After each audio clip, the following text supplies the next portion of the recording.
espírita Jerônimo Mendonça. Então, é uma alegria muito grande para nós, e nós desde já agradecemos o convite por esta oportunidade de trabalho. O tema proposto para o nosso encontro virtual de hoje é esperar em Cristo. Olha só que tema interessante, né? Que palavras interessantes. Esperar em Cristo. A princípio, numa primeira análise, numa primeira vista muito superficial, nós poderíamos pensar que esperar em Cristo, esperar quer dizer ficar sem fazer nada, esperar que Cristo venha resolver as coisas para a gente. Né? Esperar, seria ficar esperando de braço cruzado, mas não é isso. A proposta não é essa. Nós fomos consultar no dicionário o significado dessa palavra, né, desse verbo esperar. E esperar, pelo dicionário, nos diz o seguinte: esperar quer dizer ter esperança, contar com, não desistir de algo. Olha só, é isso que é o sentido de esperar nessa proposta. Né? Esperar em Cristo. Então é uma espera, mas não é uma espera sem fazer nada. É esperar trabalhando. Esperar em Cristo quer dizer arregaçar as mangas e trabalharmos. Lembrando que trabalho é qualquer ocupação útil. Então, esperar em Cristo é nós aproveitarmos o nosso tempo, executando alguma tarefa útil, alguma tarefa no bem. Então, esperar quer dizer trabalhar, quer dizer produzir, quer dizer ter esperança. E como que nós precisamos de esperança? Olha só, no século passado, que foi o século XX, foi um século de muitas dificuldades para a humanidade. A humanidade atravessou guerras mundiais, atravessou uma guerra fria, onde o mundo estava à beira de um conflito nuclear, onde não haveria vencedores.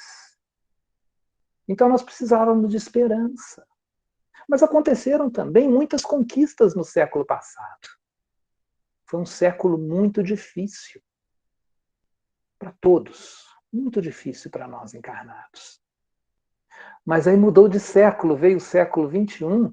Eu me lembro que logo no início da passagem, na mudança de século, que foi também a mudança de milênio, muitas pessoas renovaram suas esperanças, como se uma simples mudança de data fosse resolver todos os problemas. Aí mudamos. Teve até o bug do milênio, não sei se alguns se lembram disso, né? Aquele problema que foi previsto para toda a informática aí entrar em colapso, e acabou que não aconteceu. Acabou que nós sobrevivemos, nós estamos aí, mas nada mudou para mil maravilhas, não. Chegou o século de novas esperanças, que foi o século XXI, e logo no início do ano teve problemas sérios, terremotos de grandes proporções, maremotos, né, tsunami, atentados terroristas, e agora uma guerra, pandemia, mas nós ainda temos esperança. Só que a esperança, ela precisa de um trabalho. Como quando veio a pandemia, se nós tivéssemos todos ficados reclusos em casa, sem fazer nada, possivelmente nós estaríamos atravessando muito mais problemas. Mas veio a vacina. Para a vacina chegar, as pessoas tiveram que trabalhar. Então, esta é a esperança em Cristo, é esperar trabalhando. E aí nós fomos, lá no Evangelho segundo o Espiritismo, no capítulo 19, a fé transporta montanhas. Puxa vida, mas o que a fé tem a ver com esperança? Aí lá no item 11 do Evangelho segundo o Espiritismo tem a resposta para nós. Fala da fé. A fé mãe da esperança e da caridade. Olha só. Então, esse esperar em Cristo, ou seja, esperança, esperar trabalhando, ter esperança, é uma consequência da fé. A caridade também é uma consequência da fé. E no item 11, os espíritos superiores nos falam o seguinte: para ser proveitosa, a fé tem que ser ativa. Ela não deve entorpecer-se. A fé é mãe de todas as virtudes que conduzem a Deus. Então veja bem, gente, a fé ela precisa ser ativa. O próprio Paulo de Tarso nos diz isso. Ele fala que a fé sem obras ela é morta. Então a gente precisa ter obras, a gente precisa agir. A fé ela precisa ser ativa. Consequentemente, a esperança, que é filha da fé, ela também precisa ser ativa.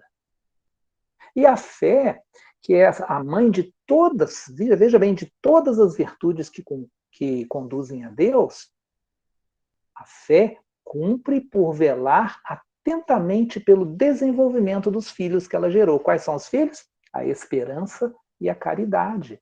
Então, a esperança e a caridade são uma consequência da fé. Então, a fé, a esperança e a caridade, elas formam uma trindade que são inseparáveis.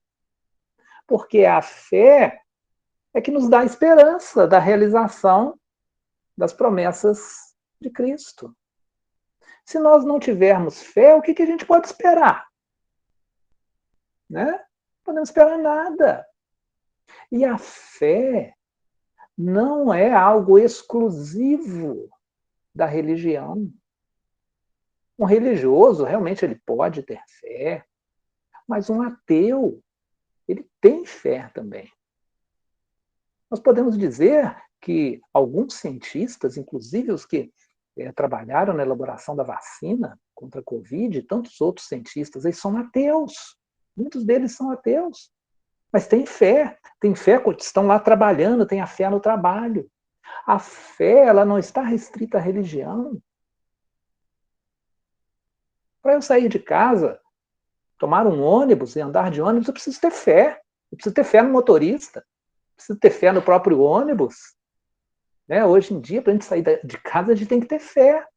Então é a fé que vai conduzindo as coisas. A fé é aquele sentimento inato que nós temos que nos impulsiona para frente, que nos dá condição de nos colocarmos à frente, nos movermos, nos elevarmos e assim fazermos a nossa conexão com Deus. E continuando no Evangelho segundo o Espiritismo, nós falamos do item 11. No item 12, logo a seguir no item 12, lá no finalzinho, né, no item 12, cujo título é A Fé Divina e a Fé Humana, quem tem aquele outro evangelho da tradução do Guilom Ribeiro, está escrito A Fé Humana e a Fé Divina, né, e na tradução mais nova, A Fé Divina e a Fé Humana.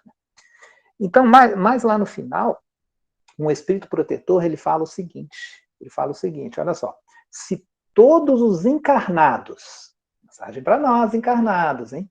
Se todos os encarnados se achassem bem persuadidos da força que em si trazem, e se quisessem pôr a vontade a serviço desta força, seriam capazes de realizar o que até hoje eles chamaram de prodígios, e que, no entanto, não passa de um desenvolvimento das faculdades humanas. Queridos amigos, então olha que informação preciosa que esse espírito protetor traz para nós. Todos nós temos uma força, essa fé, né, que nosso sentimento inato que nós trazemos. Todos nós temos essa força. Mas para que nós possamos utilizá-la e nos desenvolver, tem uma coisa que a gente precisa, a vontade. Sem vontade não tem jeito. Então nós precisamos da vontade. Colocar a vontade a serviço dessa força e não contra ela. Porque o ser humano, o espírito, tanto desencarnado como encarnado, o espírito ele tem livre arbítrio. O que é livre arbítrio? É a livre vontade. A gente vai fazendo aquilo que a gente tem vontade. Então, nós, se tivermos vontade de agirmos fora das leis divinas, nós estaremos gerando uma frequência totalmente diferente da frequência universal, da frequência do universo, porque a frequência do universo, o universo é o bem, é o amor. Porque Deus, a inteligência suprema, a causa primária de todas as coisas, é amor. Ele é infinito em suas perfeições. Deus é infinitamente bom, é amor, infinitamente justo. Então, todas as leis que emanam de Deus têm que trazer as suas características. As leis têm que ser perfeitas, têm que ser boas, têm que ser justas. E tudo isso a grau infinito. Então, tudo que está no universo tem que ter essas características. É o amor que pulsa ali, é o bem que está pulsando em tudo. Então, quando nós praticamos o bem, nós agimos numa frequência de harmonia com o universo. Aí nós nos sentimos bem. Garanto que qualquer um de nós, quando a gente faz o bem com a vontade, com a nossa vontade, não obrigado, mas com a nossa vontade, a gente se sente bem. Consequentemente, quando nós praticamos coisas contra a lei de Deus, quando não fazemos coisas boas, nós já não vamos nos sentir bem. Podemos até momentaneamente estarmos entorpecidos pela matéria e sentirmos alguma espécie de ideia que a gente está ganhando alguma coisa. Mas, na realidade, mais tarde, a consciência começa a nos cobrar e nós passaremos a ser infelizes, porque nós estamos agindo numa frequência totalmente contrária à frequência do universo, que é o bem, que é o amor. Mas a vontade é nossa, é a livre vontade. Então, por isso que nós precisamos usar aquela fé para fazermos coisas boas e assim nos religarmos, né? Nos conectarmos com Deus, nos aproximarmos de Deus. E Paulo, já que nós citamos Paulo, o apóstolo, né? Paulo de Tarso, ele, na sua primeira carta aos Coríntios, na primeira carta aos Coríntios, 15, 19, ele vai falar o seguinte: se esperarmos em Cristo só nesta vida, somos os mais miseráveis de todos os homens. Olha só. Se esperarmos em Cristo somente nesta vida, olha ele falando de espiritismo, de reencarnação, falando da vida espiritual. Se esperarmos em Cristo só nesta vida, somos os mais miseráveis de todos os seres humanos. Então aí Paulo também nos confirma que essa espera, né, essa esperança, essa espera em Cristo, ela é ativa, ela é realizadora. Então nós precisamos fazer algo. O Emmanuel, ele tem uma lição no livro Caminho, Verdade e Vida, na lição 123, que fala sobre isso, sobre esperar em Cristo. Ele nos chama para uma postura de maturidade durante a vida. Ele nos esclarece, assim como Paulo nos esclareceu, que a vida ela é muito mais do que uma encarnação. Nós precisamos enxergar a vida do espírito. Precisamos enxergar a vida como espíritos e não como seres encarnados. Senão a nossa visão vai ser muito limitada, vai estar sendo muito bloqueada pela matéria. Se a gente enxergar a vida bloqueada pela matéria, a vida material, nós seremos, como diz o Paulo, né, os mais miseráveis de todos os seres humanos. Por quê?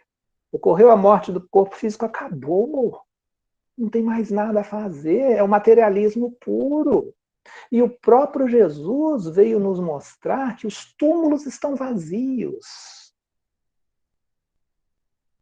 Quando Jesus foi preso, foi crucificado e morto, depois ele foi enterrado lá no seu túmulo, as pessoas foram lá no dia seguinte, né, aquelas mulheres, Maria de Magdala, e outras pessoas foram lá e viram que o túmulo está vazio.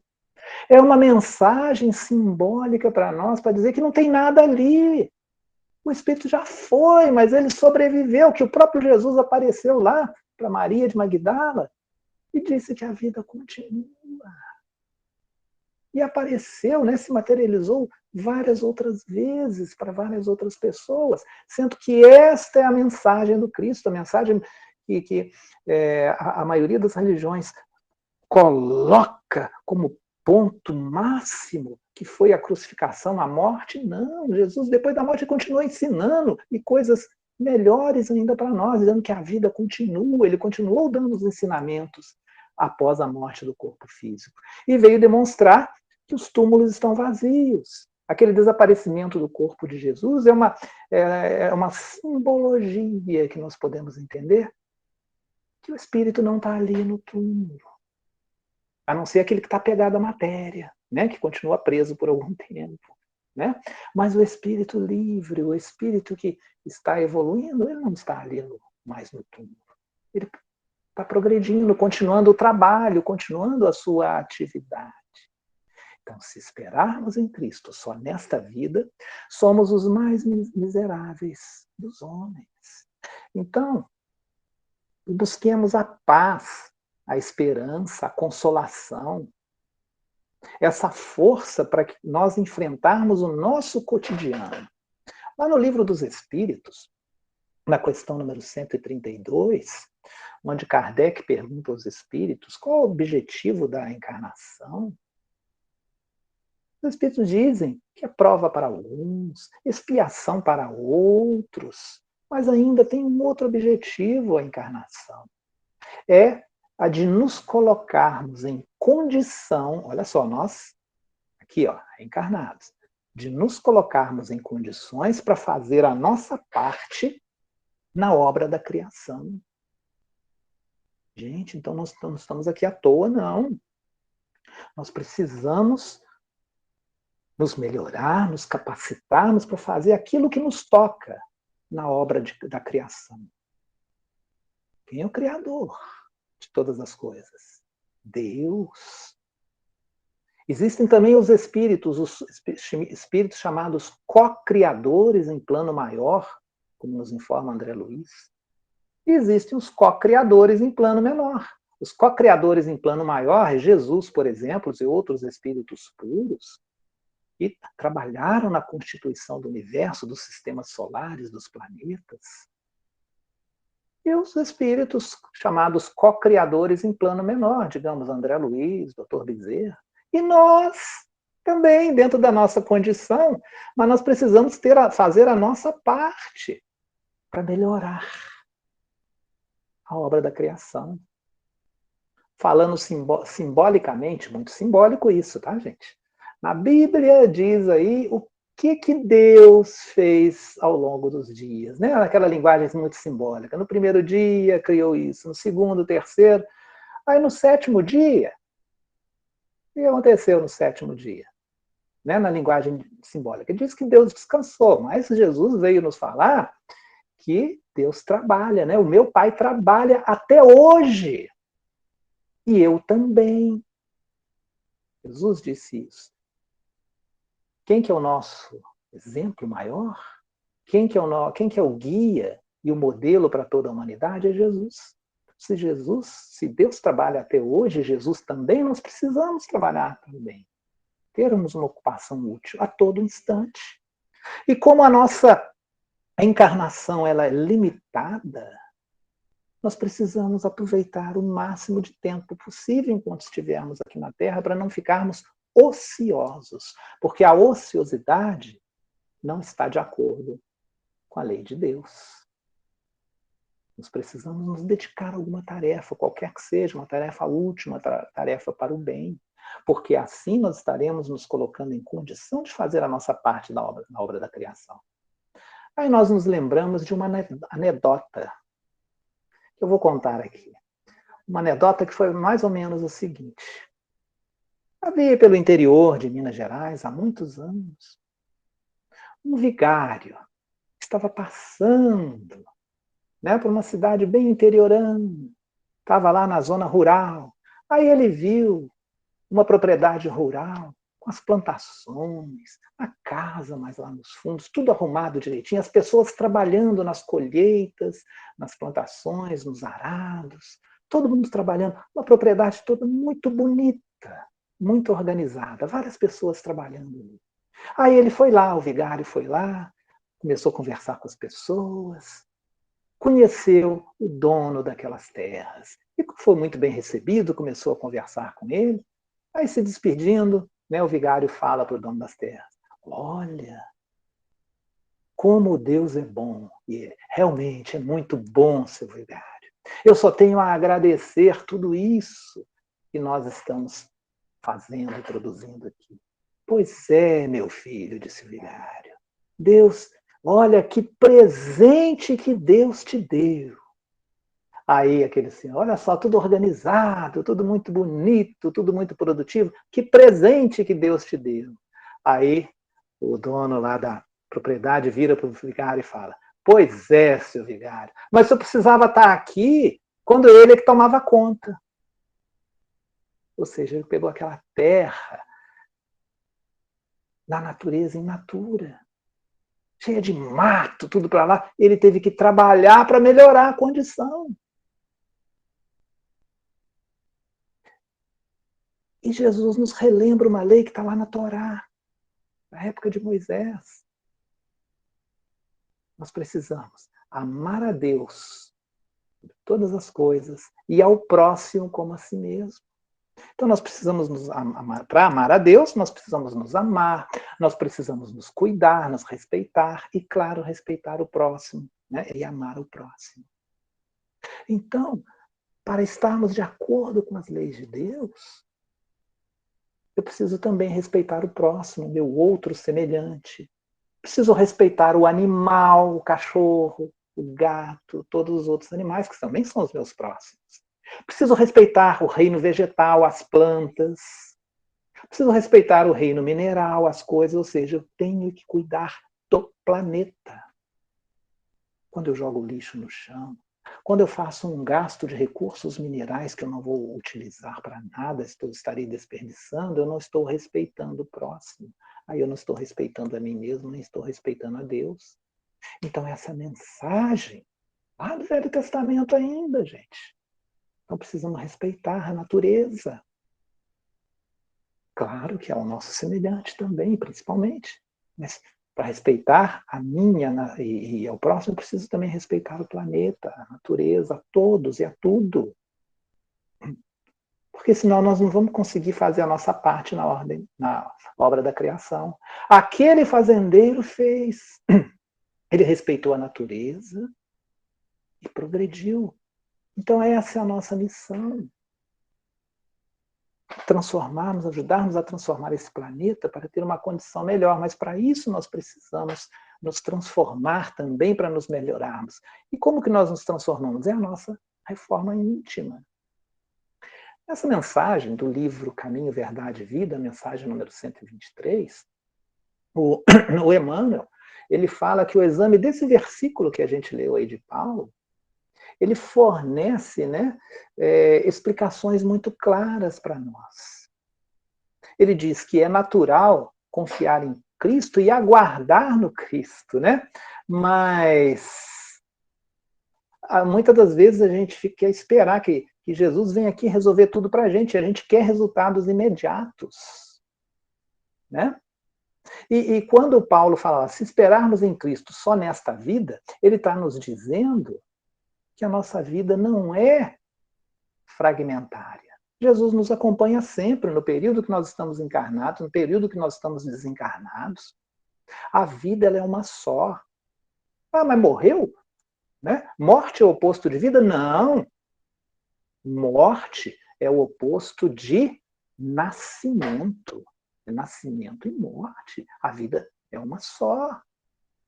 Morre o corpo físico, os túmulos estão vazios, nós prosseguimos no plano espiritual, depois retornamos para uma nova existência. A gente tem mania de falar para uma nova vida, mas a vida é uma só, é só maneira de falar. Né? É uma nova existência na Terra, é uma nova possibilidade. Então nós precisamos nos harmonizar com as leis do universo, praticando o bem, sermos harmônicos com a lei de Deus, tanto na Terra quanto no espaço, tanto na Terra quanto no mundo espiritual. Com a vida material, se a gente tiver a nossa visão bloqueada pela vida material, a morte realmente vai nos assustar. Ó, fulano morreu, acabou tudo. Claro que não. Aí o materialismo nos assusta por causa disso. A morte do corpo físico é simplesmente um retorno à nossa verdadeira casa. Não há fim para a nossa vida, nós somos espíritos, somos criados simples e ignorantes e somos imortais. Nós precisamos nos conscientizar disso. Nós podemos encarar este século agora, o século XXI, como sendo o maior desafio do século, nós nos enxergarmos, nos entendermos como os espíritos imortais. Porque aí a nossa responsabilidade para qualquer ato que a gente tenha vai ser muito mais profunda. A gente sabe que a gente vai estar vivo daqui para frente, sempre. Recordando, relembrando aquele ato que eu pratiquei. E pelas leis de causa e efeito, alguma coisa que eu causei, ela vai ter efeito. Ela vai ter efeito sobre o outro, vai ter efeito em mim. Não importa quando. Pode ser daqui a 5 minutos, daqui a 5.000 anos, daqui a 1 milhão de anos. Causa e efeito. E o Emmanuel diz uma frase muito interessante nessa mensagem do Caminho, Verdade e Vida. Ele diz o seguinte: é imprescindível, portanto, esperar em Cristo com a noção real da eternidade. A filosofia do imediatismo na Terra transforma os seres humanos em crianças espirituais. Então é preciso, né? Nós precisamos entender e viver o Cristo, aquele Cristo que existe em cada um de nós. Lembra o que Cristo falou? Que Jesus falou? Que brilhe a vossa luz. Então nós precisamos deixar esse potencial que está ali, ó, latente, e aumentar, colocar isso em ação. Deixar isso trabalhar. Ele não disse que acenda a vossa luz. A gente tem uma luzinha, cada um de nós, mesmo que seja fraquinho, mas está lá, é que brilhe a vossa luz. E nós podemos nos modificar agora. Não precisamos dormir e acordar amanhã esperando que amanhã a gente vai ser melhor. Claro que a gente vai ser melhor se a gente fizer por onde, mas já podemos ser melhor agora. Não precisa nem acabar essa reunião. Vamos fazer as nossas reflexões, vamos fazer a nossa reforma íntima, a nossa reforma moral, e já vamos começar a melhorar agora.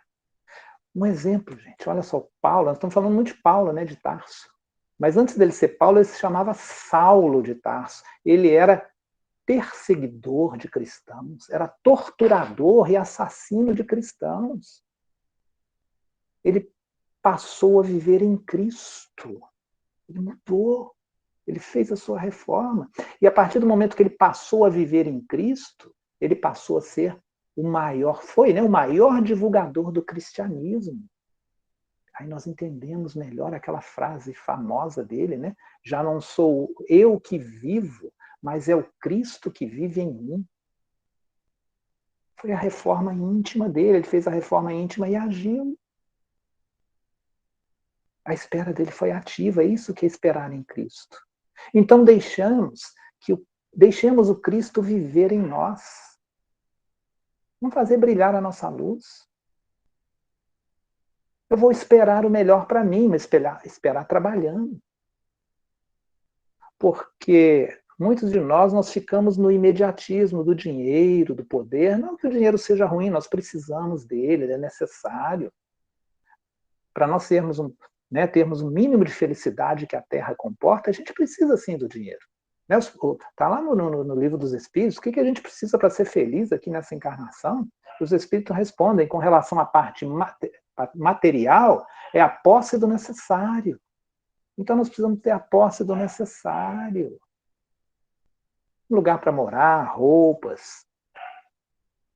Precisamos ter condições de comprar remédio, de atendimento médico. Precisamos dessas coisas, né? Claro que a necessidade varia de pessoa para pessoa. E com relação à parte moral, nós precisamos de ter a consciência tranquila, e fé e esperança no futuro. É isso que a gente precisa para ser feliz aqui na Terra. Então, esperar o melhor para mim, mas esperar trabalhando. Se ficarmos somente no imediatismo do dinheiro, do poder, eu quero ser rico, eu quero ter um cargo de mando. Ah, para ser feliz eu quero me casar. Então a gente já começa a colocar condições para não chegar lá. Né? A gente arruma limitações. Até mesmo no centro espírita, a gente tem esse imediatismo. Ah, eu quero ser o presidente do centro espírita. Ah, eu quero ser médium. Cara, você pode ser, mas vamos fazer, vamos trabalhar para isso. Né? E o Emmanuel, ele vai também falar nessa mesma mensagem, ele fala o seguinte, ó, não vos prendais à idade do corpo físico, às circunstâncias e condições transitórias. Indagai da própria consciência se permanecei com Jesus. Olha só. Às vezes a gente pensa, já estou tão idoso, é difícil aprender coisas novas. Imagina, gente. Quando começou a pandemia, quantos de nós que usávamos aqui essa sala virtual, o Google Meet? Quantos de nós que éramos avessos à tecnologia? Quantos de nós que aprendemos apesar de uma certa idade? Então, às vezes a gente cria esses bloqueios materiais, já sou idoso. Né? É difícil aprender coisa nova, então tem que ser sempre do mesmo que eu aprendi. Aí a gente não progride. Né? O espírito ele precisa sempre ficar vigilante, buscando o entendimento cada vez maior, senão a gente não vai ser perfeito. Não tem jeito. Né? Então a gente precisa procurar um entendimento cada vez maior. O Emmanuel fala o seguinte, ó, e aguardai o futuro, amando e realizando com o bem, convicto de que a esperança legítima não é repouso, e sim confiança no trabalho incessante. Emmanuel não deixa para depois, né? Ele fala, o trabalho ele é incessante. Então nós temos que trabalhar, né? Nos harmonizarmos, entendermos um pouquinho melhor essa tecnologia para poder utilizá-las e tantas outras que existem por aí também. Né? Então nós precisamos ir nos adaptando às condições, nós precisamos florescer onde nós fomos plantados. Emmanuel também diz isso. Né? Que nós precisamos florescer onde formos plantados. Então nós estamos aqui e agora, é aqui e agora que nós precisamos crescer. Aguardar o futuro não é ficar sentado numa cadeira. Aliás, eu estou sentado numa cadeira aqui agora, mas não é só ficar sentado numa cadeira. A esperança em Jesus, ela nos leva a trabalhar, a sair da cadeira, fazer alguma atividade para o bem. Ela nos leva, além de trabalhar, nos leva a amar, nos leva a servir. Ou seja, nada de preguiça, nada de inércia. É o trabalho incessante no bem. Não é esperar que alguém faça, é fazermos a parte que a gente precisa fazer. Lembra da questão de 132? O espírito também tem um objetivo na encarnação. Fazer, hein? A parte que lhe toca na obra da criação. E é fazermos a todo instante. É isso que é esperar em Cristo. Né? É fazermos, é realizarmos sempre que pudermos. Senão a gente entra naquela condição em que Chico Xavier conta, né? O Chico Xavier conta um caso, está lá na biografia de Chico, onde estava lá o Chico, no centro espírita lá, aí chega uma moça, estava com vários problemas lá, de saúde, outras dificuldades, começou a frequentar o centro, porque ela queria melhorar. Aí o Chico conversando com ela, né? As palestras no centro, ela estava lá, ela gostou de ir no centro, passou aí várias vezes no centro, e começou a conversar com o Chico, né? Falou, ó, seu Chico, assim que eu melhorar, eu vou começar a colaborar aqui com o centro, eu vou trabalhar aqui no centro, eu vou colaborar e vou trabalhar aqui no centro. Ah, então tá, minha filha, vamos orar, vamos fazer a nossa parte, né, para que possa melhorar em breve. Aí ela foi, passaram alguns meses, e acabou que ela melhorou mesmo. Aí ela recuperou a saúde, e aí depois ela vira para lá e fala, Chico, eu recuperei a saúde, eu sou muito grata à doutrina espírita, muito grata aos espíritos, agora eu vou poder voltar a trabalhar. Então eu não vou ficar aqui, colaborar no centro agora, não, porque eu recuperei a saúde, eu vou ter que voltar para o meu emprego, eu vou ter que trabalhar lá. Aí ela foi, então, tá bom, minha filha, tá bom. Aí ela foi lá, começou a trabalhar, uma vez ou outra ela aparecia no centro, depois desapareceu do centro. Aí, uma outra ocasião, apareceu no centro e falou, seu Chico, eu sei que eu estou precisando vir trabalhar no centro, mas meu serviço profissional está tão apertado que ainda não deu tempo. Aí foi passando. Aí ela falou, mas quando eu me aposentar, aí eu venho aqui. Aí ela se aposentou e acabou que não apareceu mais no centro. É só uma vez ou outra mesmo. Aí, um dia lá, ela foi no centro e falou, seu Chico, eu já sei que aposentei, mas agora tem os netos, tem os bisnetos, é tanto trabalho que a gente não tem tempo de vir no centro. Aí ela adoeceu. Aí ela não pôde ir no centro porque ela adoeceu. Aí passa um certo tempo, aparece ela no centro de novo. Né? Depois dessa doença mais difícil dela, aparece no centro. Aí ela fala, seu Chico, agora eu me livrei daquela doença. Agora eu estou aqui no centro, eu vou trabalhar. Eu quero trabalhar aqui no centro. Aí o Chico, não, minha irmã, não precisa não. Mas eu quero, Chico. Agora, não tem neto para me preocupar, não tem bisneto, eu estou me sentindo melhor, né? Aquela doençada toda que eu tive. Agora, eu vou trabalhar aqui. Não, mas agora não dá, minha irmã. Só se for para você trabalhar no plano espiritual, porque você já desencarnou. Então, gente, às vezes a gente passa a oportunidade toda da encarnação e às vezes a gente não executa uma tarefa física que a gente precisaria executar enquanto estivesse aqui encarnado. Porque a tarefa espiritual é muito digna, mas a partir do momento que a gente está encarnado, nós temos responsabilidades aqui para com o planeta. E muitas das vezes a gente tem problemas na vida inteira, trabalha no bem, e os problemas não se resolvem. Aí a gente perde a esperança, a gente se revolta contra Deus, contra os espíritos, mas isso não é esperar em Cristo. Isso está limitado a uma parte material. Nós nos lembramos aqui, nós ainda temos aqui uns minutinhos, nós nos lembramos aqui, nós vamos contar um caso que Chico Xavier aqui nos conta, pela sua psicografia segura. Esse caso está lá no livro No Mundo Maior. No Mundo Maior, no capítulo 13, Psicose Afetiva, que conta a história de uma moça. Era uma mulher. Estava com uma certa idade, mais ou menos jovem, e ela estava com ideias suicidas. Ela estava planejando se suicidar no dia seguinte, ou naquela madrugada. E era uma pessoa boa, que trabalhou a vida inteira no bem, e estava com aquelas ideias suicidas. Aí o André Luiz, levado pelo seu instrutor espiritual e outros trabalhadores do mundo maior, foram levados naquela casa que estava lá na Terra.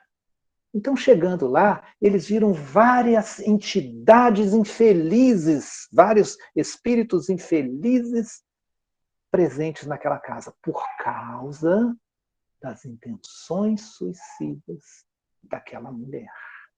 Então, eles entraram naquela residência e perceberam a presença de várias entidades infelizes próximos ali.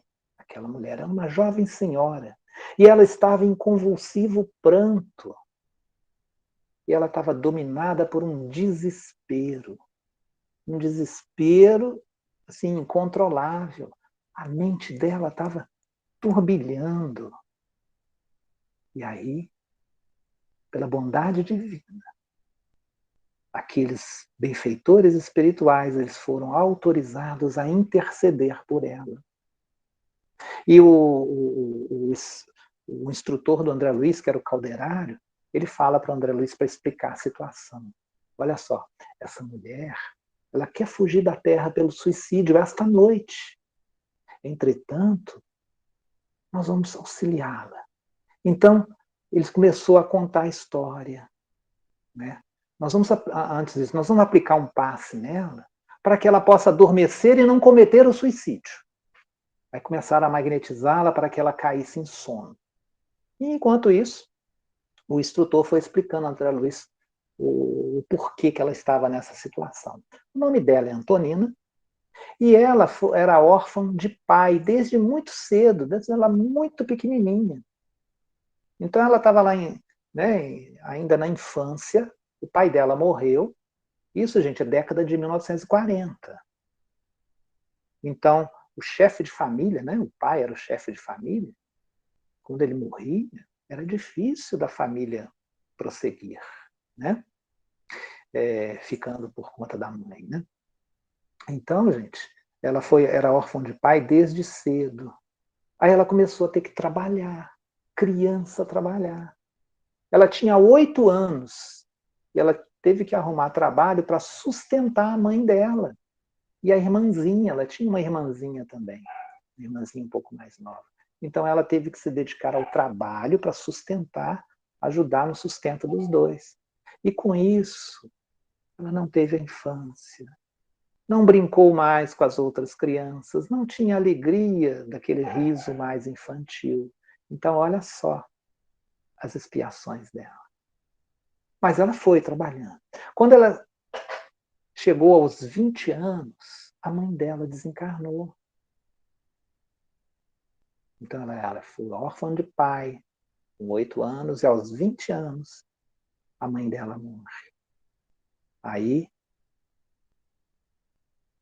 ela começou a se sacrificar pela irmã. Continua a trabalhar, continua a dar apoio para a irmã, porque a irmã estava em véspera de casamento. Aí a irmã dessa mulher, da Antonina, se casou, ela procurou se afastar um pouquinho para cuidar da própria vida. Agora eu vou cuidar da minha vida. Mas não foi possível, porque a irmã dela passou a ter problemas no casamento dela. O marido dela era alcoólatra. Se dedicou ao álcool, ao vício do álcool. E quando chegava em casa, xingava a irmã. Eles já tinham filhos, me parece que 2 filhos, pequenininhos. Ele começava a xingar, batia nela. Então não foi mais possível manter aquele casamento. Então ela saiu, desmanchou o casamento, veio com os filhos, morar com a própria Antonina. E ela começou a se dedicar para ajudar a irmã e ajudar a criar os sobrinhos, os filhos dela. E com isso, a juventude dela passou. Ela sempre trabalhando para procurar aliviar o fardo dos outros. Aí aconteceu, em uma certa ocasião, ela encontrar um rapaz que estava estudando. Ele estava estudando, ela se aproximou dele, começaram a ter um relacionamento, ela começou a ajudar aquele rapaz a prosseguir o seu curso. Ele estava fazendo medicina, e era um curso que exigia muito. Então ela trabalhou, fez o que podia das suas possibilidades para ajudá-lo a prosseguir no curso. E ela tinha sonhos, eu vou me casar, eu vou ser mãe, eu estou aguardando o futuro. E estava lá, trabalhando e tudo. Aí acontece que o rapaz, o namorado dela, ele se valeu da colaboração dela durante 7 anos e conseguiu se formar. Mas aí, após ele se formar, ele começou a observar que a Antonina não era fisicamente a companheira que os propósitos dele reclamavam. Ela já estava bem, digamos assim, surrada da vida. Ela não tinha como se cuidar fisicamente, mãos calejadas, os cabelos já ficando brancos. Então ele já viu que a sociedade não aprovaria isso, digamos assim. Aí ele terminou com ela e se uniu, se casou, foi se casar com uma outra jovem, e coincidentemente era possuidora de vultosa fortuna. E largou ela para lá. Então ela até o procurou e tudo, mas quando ela procurou, ele falou: olha, não posso ficar com você, porque o meu trabalho ele não dá para você me acompanhar. Você tem as suas mãos calejadas, né? A gente não vai poder ir nos lugares, não tem jeito, né? Então eu tenho que ficar com outra mesmo. Aí ela se sentiu recusada, se sentiu a última das mulheres. Ela se sentiu todas as suas esperanças esfacelarem-se. Aí a gente lembra lá de mais um dos mandamentos. Lá dos 10 mandamentos, lembramos mais de um: não matarás. Aquele não matarás não está se referindo somente à vida biológica, não. É não matar as pessoas, não matar alguém ou algo. Mas é não matar esperanças, não matar sonhos. Porque todos nós temos sonhos, todos nós temos esperanças, e às vezes a gente mata a esperança. E assim ela teve a sua esperança assassinada. E ela pensou: puxa vida, seria crime eu amar alguém com excesso de ternura? Eu trabalhei a minha vida inteira em prol dos outros.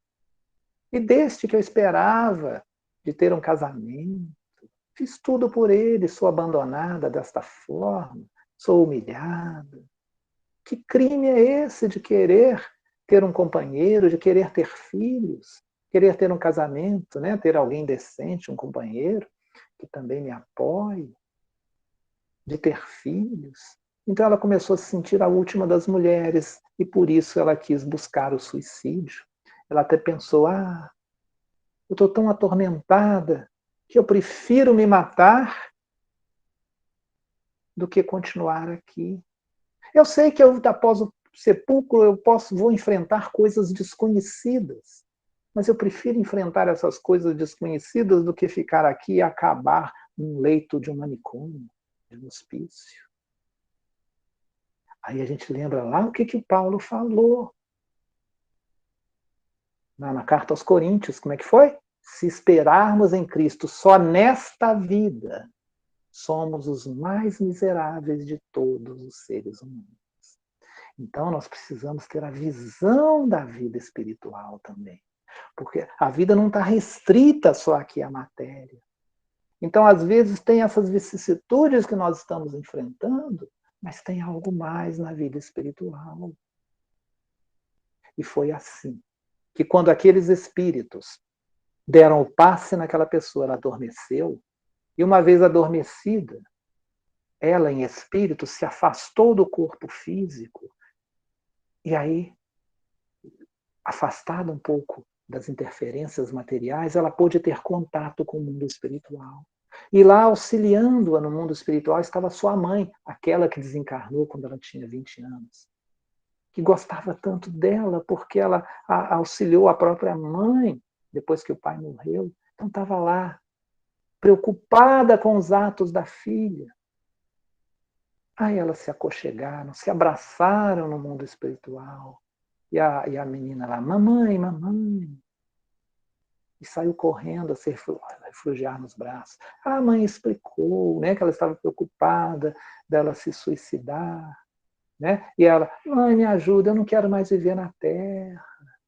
Eu passei por tanto disso. E aí a mãe começa a explicar sobre a vida espiritual, sobre a continuidade do trabalho, que ainda temos muita vida pela frente, uma eternidade, digamos assim. E aparece um outro espírito também, que ela sentiu uma simpatia enorme por ele.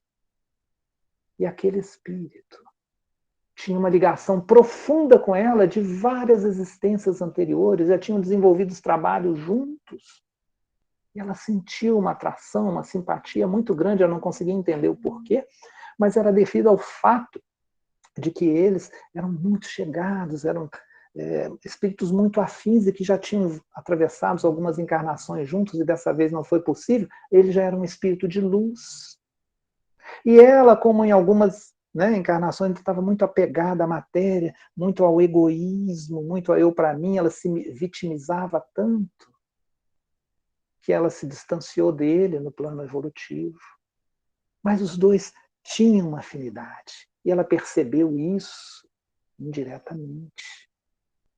Aí nós começamos a entender o motivo daquela mulher não ter conseguido um casamento, não ter conseguido algo, digamos assim, de maior felicidade aqui na Terra, porque ela precisava passar por aqueles instantes para que ela não se vitimizasse tanto, que ela não enxergasse somente as coisas em torno dela. E ela foi esclarecida: olha, se você não tiver seus filhos biológicos nesta encarnação, isso não é motivo para que você não possa amar os seus sobrinhos. Não é motivo que você não possa cuidar de uma criança de rua, dar um amparo a alguma criança de rua. Aprenda a amar o seu próximo. Não necessariamente somente os seus descendentes biológicos diretos, porque todos nós somos irmãos. Veja os bens que a divindade passou para você. Você tem o sol, tem a família, você tem os sobrinhos da sua família para você poder amar e cuidar. Então ela entendeu a grandeza espiritual. E ao retornar para o corpo físico, quando ela acordou, as ideias suicidas já estavam distantes, mesmo porque chegou o sobrinho dela ali, pedindo para ela ajudá-la a fazer alguma coisa, ajudar numa tarefa que ele tinha, que ele estava em dificuldades. Ela foi ajudar e já sentiu uma alegria imensa ajudando aquele sobrinho, e ele ficou muito feliz porque ela conseguiu cooperar com ele. Então, queridos amigos, nós somos trazidos a cooperar nas obras que nos cercam. Nós temos um motivo para estarmos inseridos, reencarnados e trabalhando nesse lugar aqui agora. É exatamente para podermos cooperar nas obras que estão próximas de nós. Por vezes, somos privados de sensações que nós ansiaríamos. Somos inibidos de usar as energias criadoras nas formas físicas, mas isso é para que nós possamos buscar os patrimônios mais altos do ser. Então, para finalizar essa nossa conversa aqui de hoje, nós vamos propor uma reflexão para cada um de nós. Para mim, para você. Podemos encarar como um desafio para hoje. Para hoje, ainda para amanhã não, para hoje. Vamos pensar. Onde que nós somos mais incomodados? O que é que nos incomoda mais? O que está nos machucando? O que nos incomoda mais? Vamos identificar, vamos pensar nisso. O que me incomoda mais? E a partir do momento que soubermos o que está nos incomodando mais, vamos procurar identificar a causa disso. Qual foi a causa disso? E essa causa está numa ação. E uma ação provocada por nós mesmos. Então, identificamos o que nos causa esse incômodo, identificamos a causa, então vamos procurar o remédio. Vamos buscar lá no Evangelho. Vamos buscar a orientação espírita, porque está lá. São 28 capítulos do Evangelho segundo o Espiritismo. Tem orientação lá, para as diversas causas. Então, a partir do momento que buscarmos a orientação do Evangelho, a orientação espírita, de como podemos solucionar essa situação. Às vezes a gente não consegue solucionar aquela situação como nós imaginamos aqui na vida material, mas podemos solucioná-la no plano espiritual. Então, onde dói? Qual é a causa? Vamos colocar em prática o que Cristo nos oferece como a solução para os nossos problemas. O trabalho do bem. Renovar as nossas esperanças. Então, esse é o trabalho. Quando Chico Xavier ele se despedia das pessoas, é muito comum, né? Quando a gente se despede, a gente fala muita paz. Mas o Chico costumava falar, muita pá, meu amigo, muita pá, ou seja, muito trabalho. O mais importante é a alegria de ser útil. Vai superando as nossas dores, as nossas imperfeições. Então, por pior, por mais difícil que sejam as dificuldades que a gente atravessa, vamos ter a esperança e vamos esperar trabalhando, porque trabalhando nós estaremos resolvendo esta situação. Se não conseguirmos resolver toda a situação da parte material, alguma parte, pelo menos da parte espiritual, nós já estaremos trabalhando nela. E muitas das vezes, mesmo que a parte material não esteja resolvida, a parte psíquica nós podemos superar. Assim foi Jerônimo Mendonça, que trabalhou, fundou centros espíritas com toda alegria, com todo entusiasmo. Apesar da sua condição física, aquele espírito evoluiu enormemente. Que Jesus nos ampare, que Jesus esteja sempre conosco, que possamos esperar em Cristo trabalhando.